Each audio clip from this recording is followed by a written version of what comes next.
Meu nome é Jucinei Eduardo Alves Souza, eu tô aqui hoje porque eu tô nervoso. Nervoso demais da conta que esses homens frouxos Paranaíba. É uns homens que mulher manda neles, manda e desmanda. Gente do céu, o homem nasceu pra mandar em mulher. Mulher nasceu pra ser mandada de homem. Eu já tenho esse rei aqui, ó, que é pra educar mulher e menino.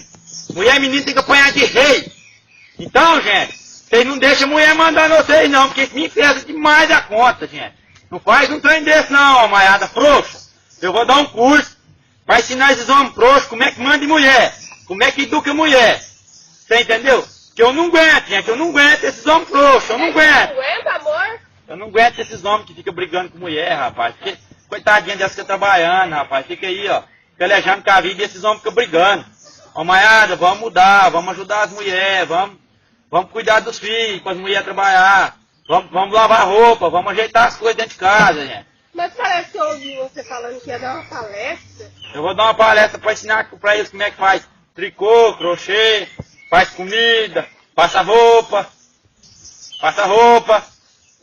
Desliga, tá bom?